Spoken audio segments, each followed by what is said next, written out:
Oh, just give it back to the Newtons. Universal have run out of ideas to the point where they're making a movie about the first movie. This is a film in a franchise that really doesn't know what itself is anymore.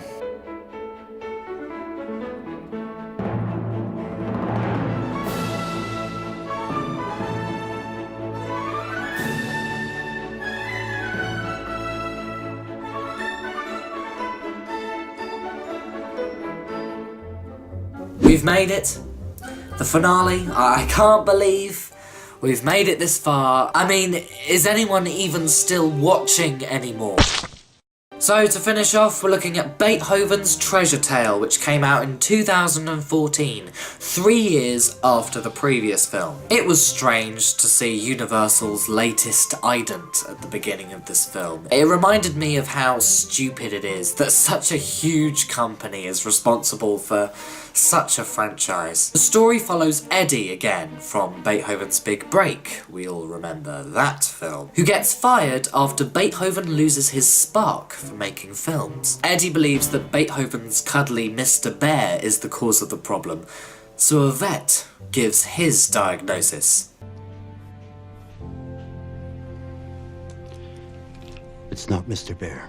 Eddie and Beethoven end up in a town called O'Malley's Cove through their car conveniently breaking. This leads to them finding the lost treasure of Pirate O'Malley with a kid named Sam who wants to save the town from a businessman named Fritz Bruschenschnauzer who's trying to buy it out and stuff. Beethoven's Treasure Tale is a film which just sits fairly comfortably into the below average margin. It doesn't have as many problems as the previous two films, but it does feel similar to Beethoven's Fifth in terms of the treasure-based plot. I do feel that Beethoven's Fifth does that idea a bit more justice, however. My biggest complaint about this film is that there's a part where Bruschenschnauzer reveals to the locals what his commercial plans are for the town, and they seem genuinely interested about it. So when the treasure is found, Bruschenschnauzer is taken away along with his plans. Sam says that he wants to give the treasure's fortune into helping the town. But if the rest of the town want a shopping centre and a food court and everything else that Bruschenschnauzer had planned, then I imagine that some heated arguments could occur between Sam and the rest of the townsfolk, and that would make an interesting film. But instead we're left with this forgettable 1 hour and a half. Other complaints include that there's a photo of Beethoven as a puppy with Billy, which is wrong because in Beethoven's Big Break, Billy finds Beethoven as a fully grown dog. This film unintentionally references previous films, funnily, where lots of chaos is caused by small incidents.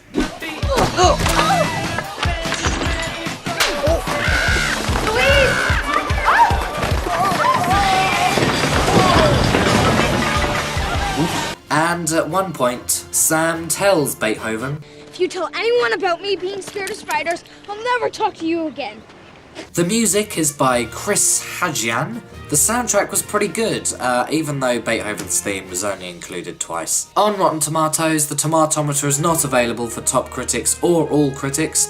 The audience score is 32%, which is exactly what it deserves. As this film is a straight-to-DVD release, I have no information on the budget or how well it did financially, although I assume and hope that Universal have finally lowered this coffin into the ground and sealed it for good. It's been 4 years since this film came out, and there's no sign of another film being made. If Beethoven's Ninth is to be a film, I either want to see Beethoven in space, or Beethoven going in a time machine and meeting the real composer.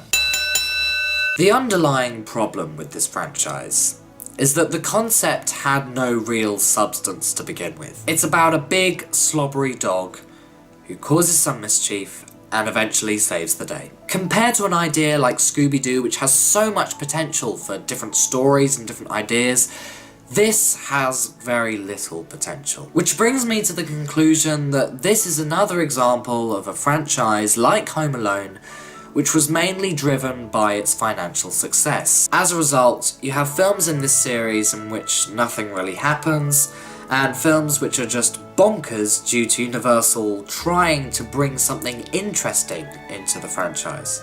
And that's where I'm gonna leave it. Thank you so much for joining me through this series. I've really had a great time watching these films, as bad as they are, and putting these videos together. I really hope you have a wonderful Christmas and a Happy New Year.